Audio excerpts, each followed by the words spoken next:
¿Qué tal? Otro domingo más en Poema Desierto, programa producido por la Biblioteca Abraham Valdelomar de Huacachina. Esta vez tenemos la inmensa suerte de entrevistar al académico, y además estudioso de la poesía peruana, Víctor Bish, con quien estaremos hablando acerca de una de sus pasiones, César Vallejo. ¿Qué tal, profesor? Buenos días. Un gusto, César, un gusto estar aquí invitado en el programa. Bueno, usted ha publicado, supongo que también artículos, pero yo quiero hablar precisamente de dos libros suyos, ¿no? Que analizan la obra de Vallejo. Un libro que se llama Vallejo, el poeta del acontecimiento, y una edición conjuntamente con otra estudiosa acerca de Trilce. Cuando se habla de Vallejo como poeta del acontecimiento, ¿de qué acontecimiento se está hablando? Sí, bueno, muchas gracias, muy bien. Mira, yo escribí ese libro porque la imagen que se ha instalado en la cultura peruana de la poesía de Vallejo y de Vallejo como poeta es que se trata de una escritura del dolor, del sufrimiento, de un poeta, digamos, que está como atrapado en la tristeza, ¿no? Y en realidad la poesía de Vallejo no es así. Vallejo es un poeta que reconoce la dimensión, digamos, compleja de la vida humana, la dimensión sufriente de la vida humana, el dolor que hay en la vida humana porque los deseos que tenemos no necesariamente se cumplen, porque no llegamos a hacer lo que queremos, porque las relaciones humanas son complicadas, porque el mundo social es injusto. Y entonces Vallejo parte del reconocimiento del dolor entendido como falla, como complejidad humana, pero Vallejo no se queda atrapado en el dolor. Vallejo no es un deprimido que no puede salir del dolor.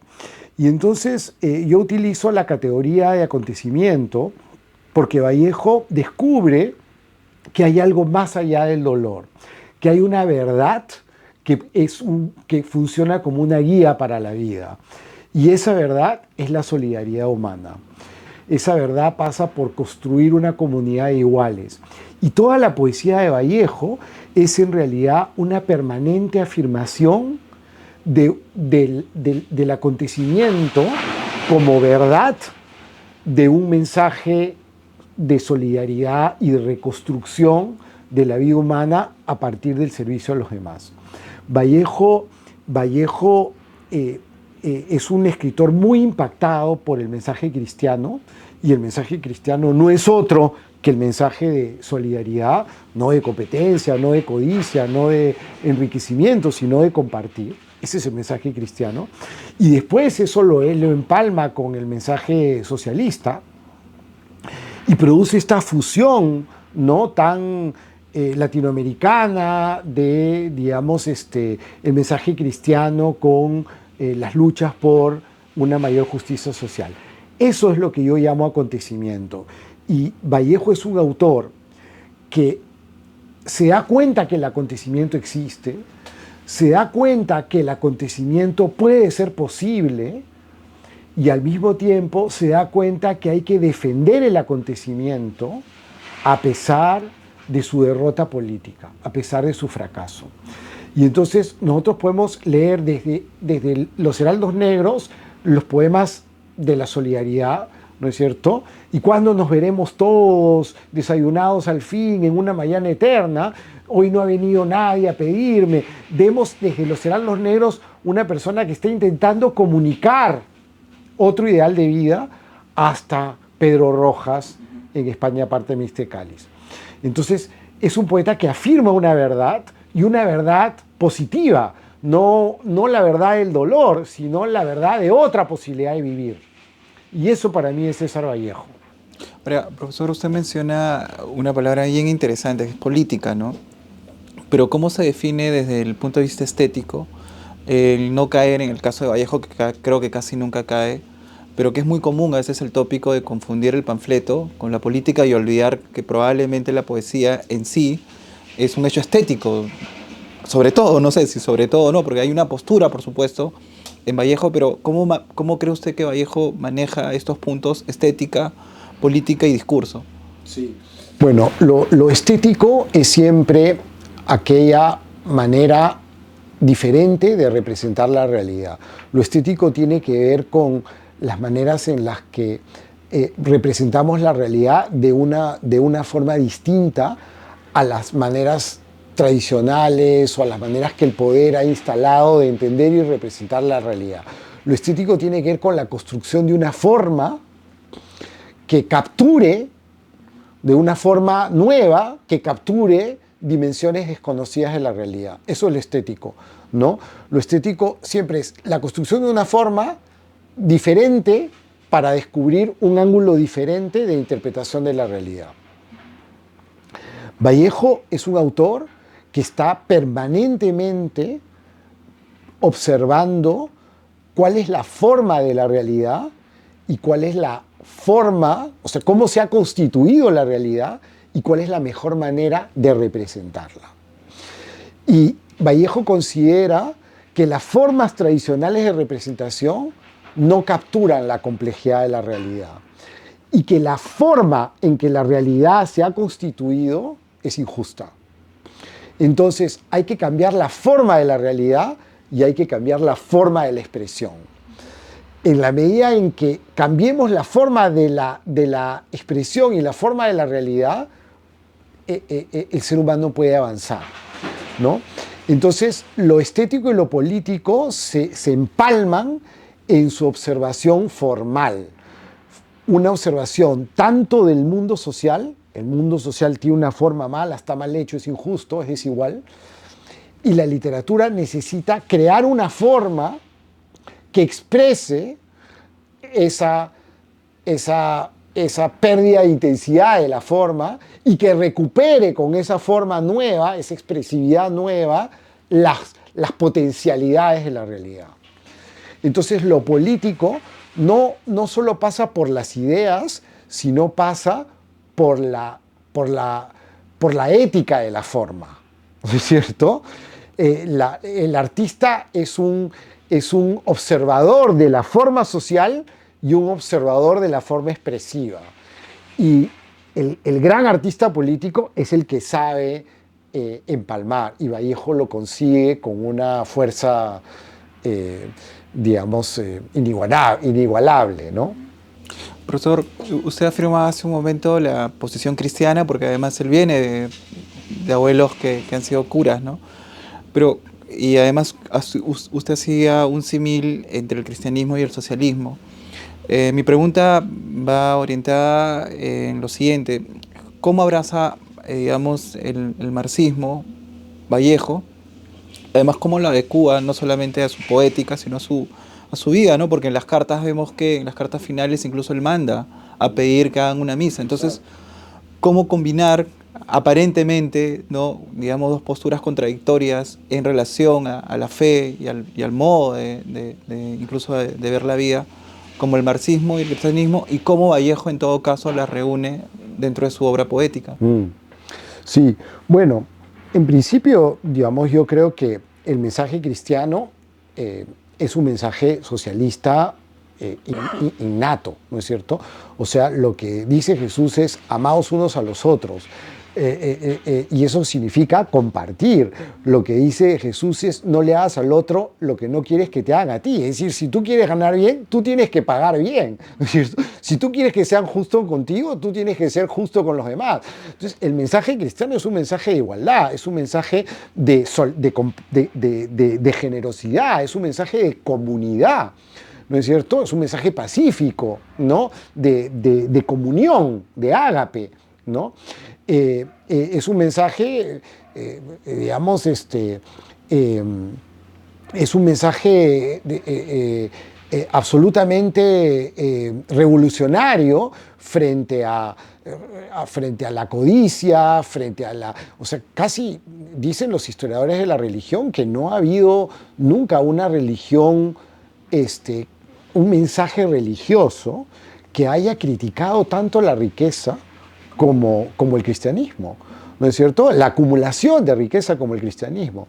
Que la iglesia se convirtió en otra cosa, que el discurso católico se volvió conservador, que el discurso católico se volvió hipócrita, que el discurso católico ocultó el mensaje verdadero de Jesús, eso es otro problema.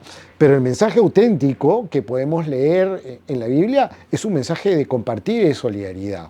Y es un mensaje que denuncia las injusticias del mundo. Entonces, Vallejo es formado bajo ese discurso, y no solamente formado, sino que él tiene fe. El discurso cristiano es un acontecimiento para él. ¿Qué es un acontecimiento? Algo que transforma la subjetividad, algo que la transforma hacia el bien, hacia una verdad. Entonces Vallejo es una persona de niño impactada por la verdad del mensaje cristiano, que es la verdad del compartir. Ese mensaje cristiano es lo que va a formar la estructura de su sensibilidad y su manera de mirar el mundo. Cuando él crece y observa, digamos, y tiene más herramientas para interpretar la realidad, se da cuenta que quienes interpretan la realidad bajo esa misma lógica son los discursos socialistas emergentes. En el caso del Perú, Mariátegui, con el quien va a tener una correspondencia y a quien va a admirar mucho, y en el caso de Europa, todos los movimientos obreros y todo el sindicalismo que surge entre la Primera y la Segunda Guerra Mundial. Entonces, cuando él va a Europa, ve que Europa está destrozada por la guerra, ve el crack del 29, ve la crisis absoluta del capitalismo, ve una sociedad, un sistema capitalista que ha individualizado la sociedad, que ha convertido la sociedad en una competencia de vínculos, de intereses privados, individuales, y dice, bueno, por acá no va la cosa, ¿no es cierto? Y entonces, claro, al leer el marxismo se da cuenta que ahí hay una explicación teórica, racional de ese problema, y eso él lo empalma con el cristianismo. Pero lo interesante es que él nunca pierde la fe. A diferencia, digamos, de los marxistas ortodoxos que renuncian a la fe, él no la pierde. Y como tampoco la perdió Mariátegui. Mariátegui fue un defensor de la religión hasta el final, ¿no es cierto? Es más, hizo una interpretación religiosa de la lucha por el socialismo. Como tampoco la perdió Arguedas. Y como tampoco la perdió Gustavo Gutiérrez. Y entonces lo que tenemos es justamente una tradición en el Perú muy rica de Mariátegui, Vallejo, Arguedas y Gustavo Gutiérrez, en donde realmente estas personas se dan cuenta que el mensaje cristiano es un mensaje de lucha por la justicia social. Profesor, y hablando de acontecimientos, está la Guerra Civil Española. ¿Considera usted que este es el gran acontecimiento, no solamente en el hecho de Vallejo está asistiendo a un proceso pocas veces visto en la historia de España? ¿Qué tanto influye no solamente digamos, la España de su tiempo, sino en la concepción subjetiva de la lucha de los españoles en ese libro que muy pocas veces se lee? Mire, se lee, yo soy profesor y siempre incidimos en Los Heraldos Negros, por ahí Trilce, pero España aparta y los poemas humanos. Los poemas humanos, ¿no? Pero digamos, ¿qué tan importante dentro de esta teoría que usted nos dice el acontecimiento es los poemas que están en España aparta mi este cáliz? Mira, yo creo que son decisivos, ¿no? Porque justamente ahí lo que Vallejo propone es, digamos, que frente a una verdad uno no puede claudicar, que frente a una verdad uno tiene que insistir, que uno no puede dejar nunca de luchar, inclusive cuando esa verdad es derrotada, cuando esa verdad fracasa, cuando esa verdad es aplastada por el poder, esa verdad sigue siendo una verdad. El hecho de que haya fracasado no significa que yo me voy a cambiar de bando o que yo me voy sino al contrario, que hay que insistir, ¿no? Y entonces, claro, Vallejo se da cuenta que en un momento de su vida que el mundo se puede transformar y que es posible transformar el mundo. Y de pronto comprueba, cuando triunfa la República Española, que el acontecimiento se hace carne, que el acontecimiento llega al mundo, que se puede empezar a construir una sociedad justa. Pero de pronto surge, digamos, Franco, surge la reacción, se produce la guerra y la causa republicana, la causa del acontecimiento pierde. la literatura latinoamericana está llena de perdedores. Y la literatura se pregunta, bueno, ¿qué hacer con la derrota? Entonces, ¿qué hago con la derrota? ¿Me suicido? ¿Me cambio de bando? Cambio mis... España, aparte de Mysticalis, convierte al acontecimiento de la solidaridad en la reserva moral de la humanidad. Convierte la solidaridad humana en algo que nunca podemos dejar de luchar por ella. Y yo creo que esa terquedad, esa insistencia, ese escribir con el dedo en el aire, a pesar de estar muerto, vivan los compañeros, es el mensaje último de Vallejo, ¿no? Sí, y además usted hace un comentario también bien interesante sobre Massa, ¿no? Es decir, se requiere que todos estén unidos porque si no, no hay nada. Exactamente. El poema Massa, digamos, es esta imagen mítica en la que hay que resucitar a un muerto. Una imagen súper cristiana, ¿no es cierto? La resurrección es posible. ¿Y qué cosa es la resurrección? Es el triunfo de la vida sobre la muerte. Es que el mal no es la última palabra, que el bien puede resurgir, ¿no es cierto? Esa es la resurrección. La resurrección, digamos, en términos racionales, es que el bien puede ganarle al mal, a pesar de que el mal siempre gana, ¿no es cierto? Entonces, en el poema Massa, la pregunta es cómo resucitar a un muerto, cómo matar a la muerte, en palabras de Vallejo. Y Vallejo construye esta imagen en la que hay dos requisitos, ¿no? El primero es que estén todos los hombres del mundo en una sola voluntad para matar a la muerte. Si falta un hombre, el muerto no se levanta. Tienen que ser todos.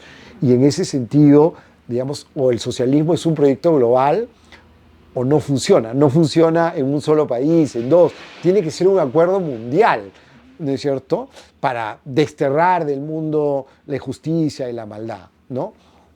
Entonces, el primer requisito es la unión de todos. Pero el segundo requisito es no deprimirse. El segundo requisito es no desanimarse.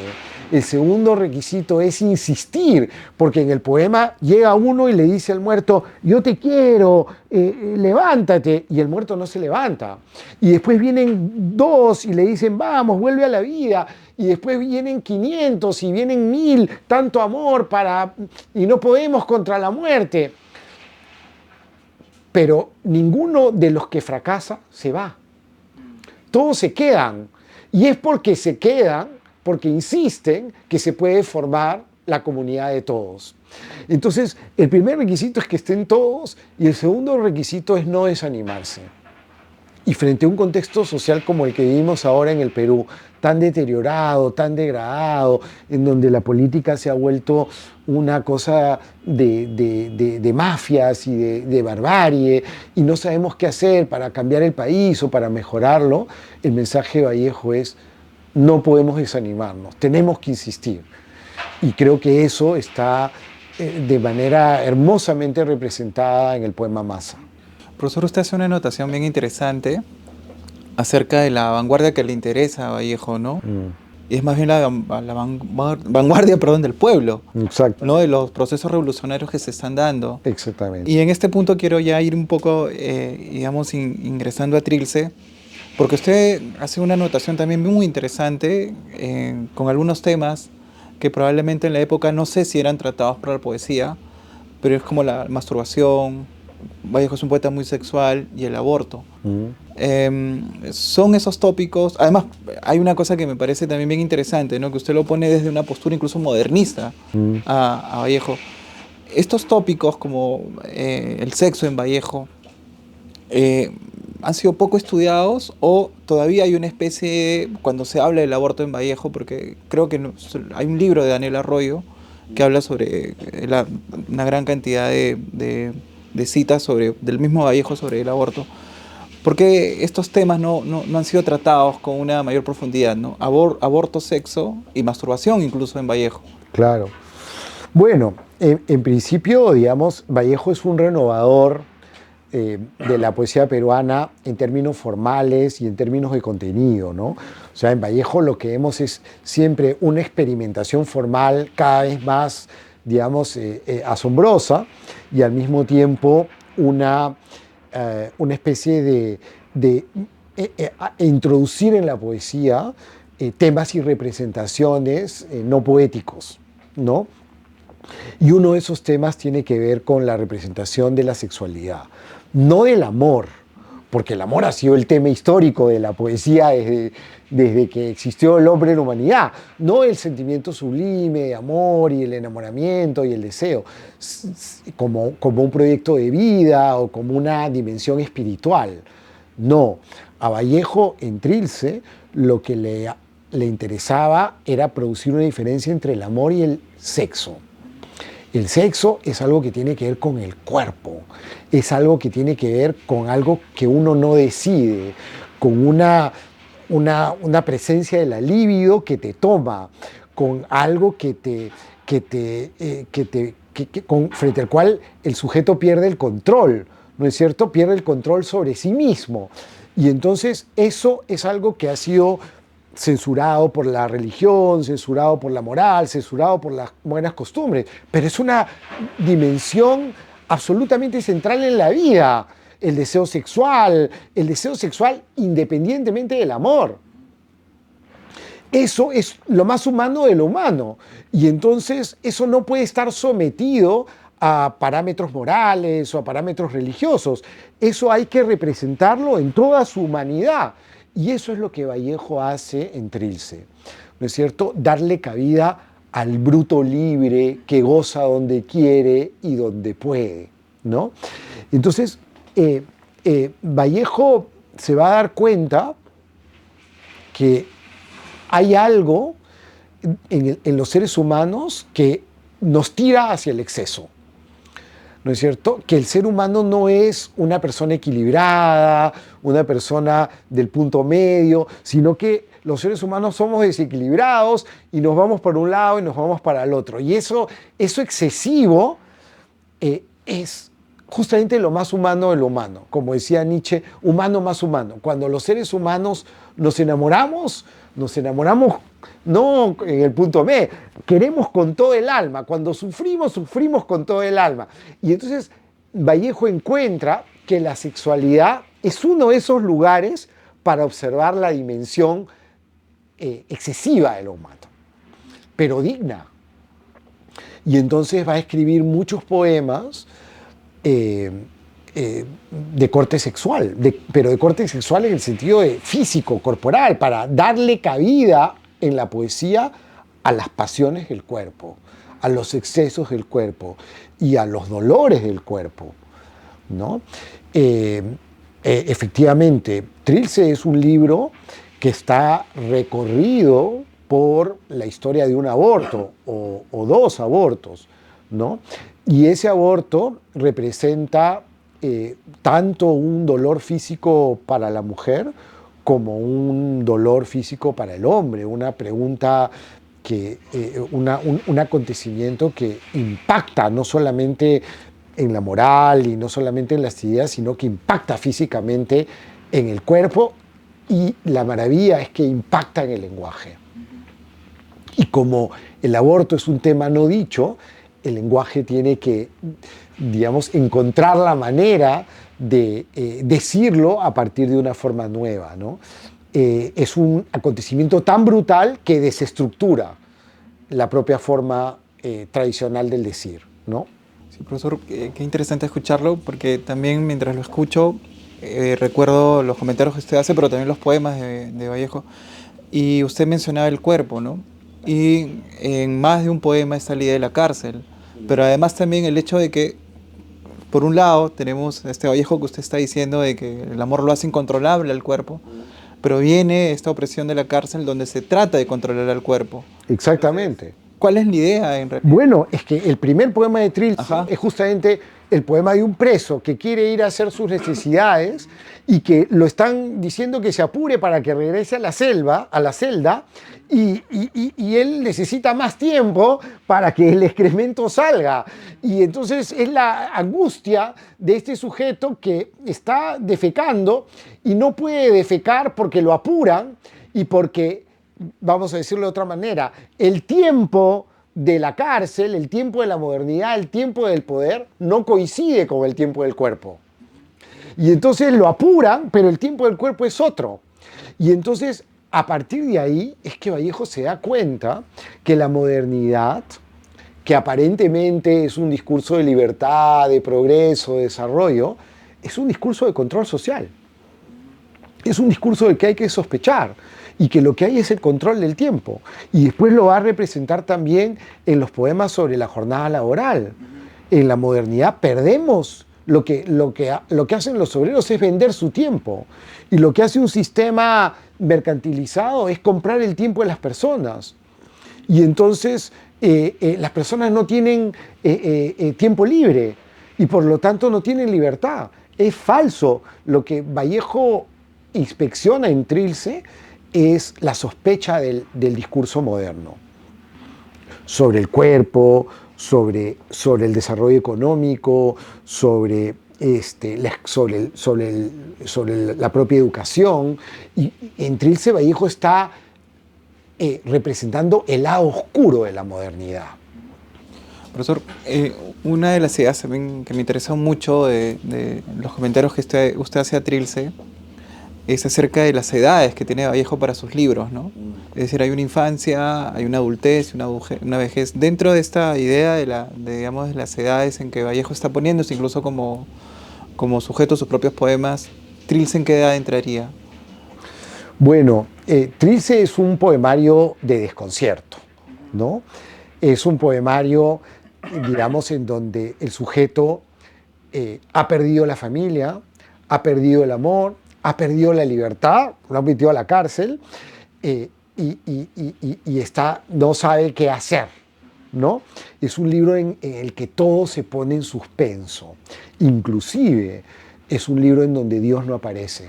Dios aparece con mucha fuerza en los heraldos negros, Dios aparece en los poemas humanos y Dios aparece absolutamente en España. Pero en Trilce no. Trilce es un momento de suspenso, es un momento de duda, es un momento de desconcierto. Bueno, ese momento corresponde, digamos, a un momento de adolescencia, ¿no es cierto? No lo estoy diciendo en un sentido cronológico. Vallejo escribe Trilce ya cuando es un adulto, no es adolescente, pero es una poesía en donde, el sujeto, todas sus verdades están puestas en cuestión. Esas verdades él las va a recuperar en los poemas humanos y las va a subrayar en España. Y va a recuperar un conjunto de verdades que había puesto ya sobre la mesa en los heraldos negros. Pero Trilce no. Trilce es el momento de duda y desconcierto de todo. Es un momento sin garantía. Es un sujeto que se ha quedado sin garantes. Y de ahí su potencia estética, y de ahí su potencia humana. Profesor, se ha dicho, y bueno, se dice que prácticamente Trilce es un libro sin mucha influencia, ¿no? Pero bueno, usted también sale en la anotación y Carlos Fernández habla sobre el ultraísmo. ¿Se puede abrazar ciertos poemas de Vallejo en Trilce bajo la influencia de esta escuela vanguardista del ultraísmo? Sin duda, sin duda. Vallejo conoció de manera muy simple a la vanguardia, tuvo acceso a textos de vanguardia y esos textos deben haberle mostrado una nueva manera de escribir, una manera nueva de experimentar con la forma literaria, ¿no?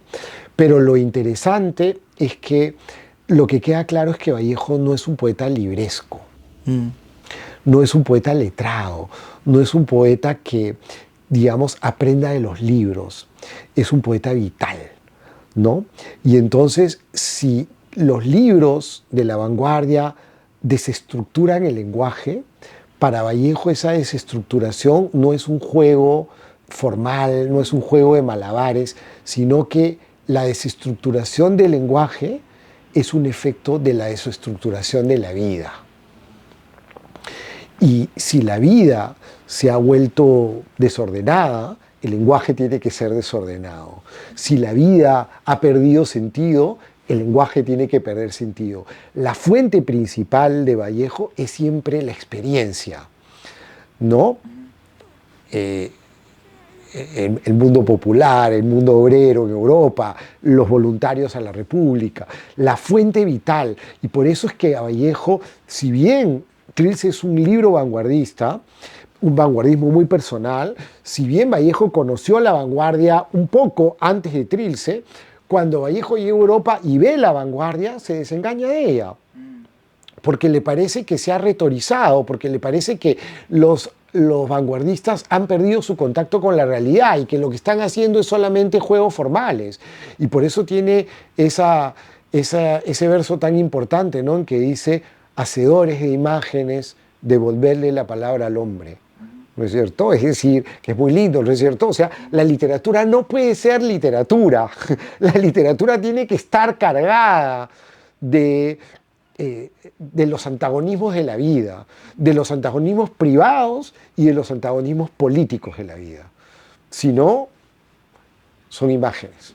Ahora, profesor, hay un Vallejo que a mí me parece muy oral en Los Heraldos Negros, y usted hacía mención de que Vallejo no es un poeta libresco, pero al parecer, además usted también lo anota, de que él estuvo en la época de la construcción de Trilce con algunos diccionarios, ¿no?, por las palabras usadas. ¿Por qué digamos, para usted, por qué este interés, ¿no?, o deseo de Vallejo de complejizar un poco la escritura de poesía y agregarle términos que probablemente vienen de no un lenguaje coloquial, ni siquiera el lenguaje que era usado también en la época por algunos poetas, en el caso de la tradición peruana? Sí, bueno, a ver, lo que yo he querido decir no es que Vallejo no haya sido un lector y que no haya sido influenciado por la historia de la poesía. Vallejo fue un lector antes de Los Heraldos Negros y durante Los Heraldos Negros, y aprendió mucho de Rubén Darío y de Herrera y Rising y de los simbolistas románticos españoles y etcétera. Es decir, Vallejo sí leía, ¿cómo no? Claro que sí, Vallejo era un lector, pero no era un escritor, digamos, que ponía a los libros como sustitutos de la experiencia, sino que los libros le proporcionaban herramientas para transformar su experiencia en base a lenguajes heredados o en base a la construcción de nuevos lenguajes. Y entonces en eso radica su grandeza, ¿no es cierto?, en la capacidad de apropiarse de ciertos lenguajes, de apropiarse de ciertos lenguajes de la tradición libresca, de crear otros a partir de su oposición con la tradición lingüista, con la tradición letrada, pero sobre todo, ¿no es cierto?, de saber, digamos, transformar su experiencia y la experiencia de los demás en un lenguaje literario, ¿no?, en un lenguaje artístico, ¿no? Profesor, siempre me he preguntado, imaginemos que en la tradición literaria poética peruana no se ha publicado Trilce aún y se publica este año, ¿no?, o el mes que viene. ¿Todavía causaría este desconcierto, esta sensación de rareza? Por supuesto, o sea, Trilce sigue siendo un poemario absolutamente desconcertante para el lector tradicional de hoy, para el lector común de hoy. Trilce es, digamos, una interrupción del buen decir, ¿no es cierto? Trilce es una interrupción de las buenas costumbres, Trilce es un poemario absolutamente actual y absolutamente moderno, ¿no es cierto?, que nos sigue desconcertando y que nos sigue apasionando, ¿no?, y que sigue llamando la atención, ¿no? Para muchos lectores, Trilce sigue siendo una locura, ¿no? Ahora, hay un punto que me interesaría no solamente preguntarle, sino además también vincular a Vallejo con lo que de alguna manera se dice poesía comprometida, ¿no? Que a veces creo que, particularmente a mí como lector, cuando digo, "Oye, es un poeta comprometido", es como un cliché, ¿no? O sea, yo tengo que hablar de política para, de alguna manera, ser comprometido. Y además, esto me lleva también, profesor, si en la actualidad, porque usted es un lector de poesía, de todo lo que va apareciendo, si a veces ha primado el discurso sobre el poema que propiamente la construcción estética del poema. Bueno, Por supuesto, por supuesto, por supuesto. O sea, el arte es forma. Y si no hay forma, innovación formal, y si no hay símbolos, eh, no hay arte. ¿No es cierto? Y eso Vallejo lo tenía muy claro. Si no hay construcción simbólica, no hay arte. El arte no es, digamos, el arte tiene que diferenciarse de los otros tipos de discurso, del discurso político, el discurso religioso. El arte puede estar cargado de discurso religioso. Como no, todo el arte medieval, todo el arte colonial, ¿no es cierto? El arte puede estar cargado de discursos políticos. ¿Cómo no? Bertolt Brecht, Vallejo, etc. Pero eso no es, digamos, lo único que aparece ahí. No, no lo toma todo, ¿no es cierto? En el caso de Vallejo, bueno, lo que tenemos es, más bien, lo que tenemos es lo contrario a lo que suele ocurrir con la poesía política, ¿no? Es decir, la política entra en la literatura y la vuelve chata, plana, previsible, inmediata. En cambio, en Vallejo, lo político enriquece. En lugar de empobrecer, enriquece la forma y enriquece el mensaje, ¿no? Entonces, cuando Vallejo dice, y desgraciadamente el dolor crece en el mundo a 30 minutos por segundo, ese es un mensaje político. La injusticia social se reproduce en el mundo más rápido que el paso del tiempo. La injusticia es más rápida que el tiempo. La injusticia es una metástasis que se reproduce todos los días sin que la podamos controlar. Vallejo está diciendo, hay mucha injusticia en el mundo, pero no lo dice de esa manera, lo tiene que decir de una manera que impacte, de una manera simbólica, de una manera que capture una desesperación. Y en lugar de decir, hay mucha injusticia en el mundo, dice, el dolor crece a 30 minutos por segundo, crece 30 veces más rápido que el paso del tiempo. Eso es un poeta, y eso es un poeta político. ahora, profesor, saliendo un poquito de la poesía de Vallejo, pero dentro del mismo Vallejo, Vallejo también tiene este sentido del acontecimiento en su narrativa y en el teatro. Por supuesto, por supuesto. Por ejemplo, tenemos este cuento muy bonito y muy importante que se llama El Vencedor, ¿no? Que es dos niños que se pelean, ¿no? Uno que observa y el que gana la pelea se siente mal. El que gana no es el triunfador, ¿no? El triunfador de la pelea no se siente orgulloso consigo mismo, sino al contrario, ¿no? Duda de sí y piensa en el otro. Entonces es todo un mensaje contrario al discurso de la competencia, ¿no es cierto? En donde yo lo que tengo que hacer es más bien aplastar al otro, quebrar al otro, arruinarlo, ¿no es cierto? Y yo sobresalir y yo ganar. En Vallejo, en la narrativa, bueno, el Tusteno, Paco Yunque, está lleno de imágenes en donde desconfía del triunfo y más bien se pone del lado del perdedor. Qué interesante. Y ese es el mensaje cristiano.